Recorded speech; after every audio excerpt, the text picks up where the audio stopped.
2 more months of NASCAR racing on Portland CW. Yeah. And another left. Yeah. And another left. I like NASCAR, though. I do like too. watching Boy, I racing. tell you, that one at Portland was a whole lot of fun. Last week? Yes, it was pretty awesome. It was great. Thanks, Adam. All right, lots of sports going on this weekend. Yeah. Once again tonight, Friday. Yeah, we are ready for a very warm start to the football season for the kiddos.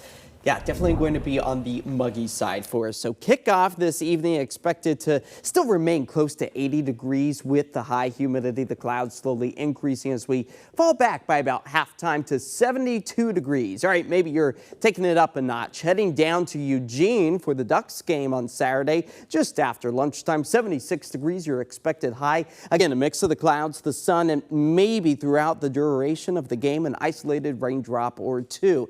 Maybe you're heading out towards Corvallis to root on the Beavers. That's where 78 degrees is our end goal by the time the game concludes. Again, a mix of sun and clouds, and maybe just have the rain gear ready to go just in case a brief rain shower or two moves over the stadium. 76 degrees, that's where we currently sit with those hazy skies as we enjoy some of that filtered sunshine after a few raindrops earlier in the day. After our temperatures have already managed to climb back up into the mid-80s for the state capital, Salem, out towards the 90s for the eastern side of the Cascades as the 60s are enjoyed along the shoreline. All right, we've been talking about the high humidity. That's where we measure our dew point temperatures. Anything above, I'd say about 55 degrees or so, is going to be on the muggy, sticky side of things. We're well above 60 degrees as our eastern sections of our state are still bone dry as the wildfire smoke continues to pollute our skies. Moderate air quality for the valley, worse conditions further off to the east as bubble up thunderstorms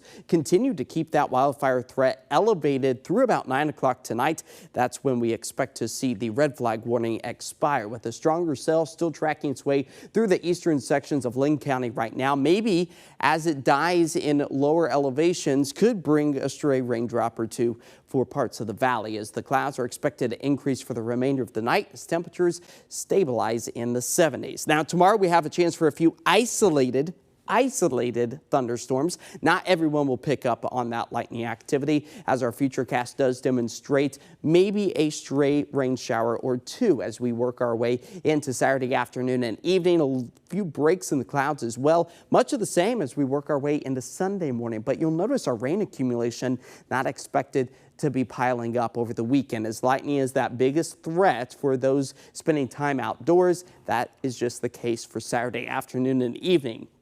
Wildfire smoke seeing some improvements for us out towards the western half of the states as the wildfire smoke still remains out towards the east. But as I mentioned, those rain totals kind of lackluster for us here until we get into next week. That's when some of our rain gauges could fill up close to a quarter to a half inch.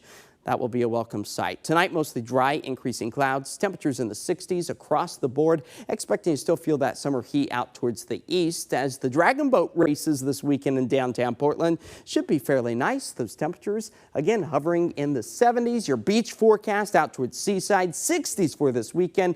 A drying trend as we move our way into Sunday with the 7-day forecast painting a more autumn-like forecast for us. Moving our way into next week, look at Tuesday's high. Upper 60s for us. Overnight lows falling back into the upper 50s by the end of the week. But the accumulative rain, that really gets going Monday, Tuesday, and Wednesday. You can just see that fall is starting to make its way in, isn't it? It definitely is this week. All right. Thanks, Josh. Yeah. We'll be right back. We've got your political minute.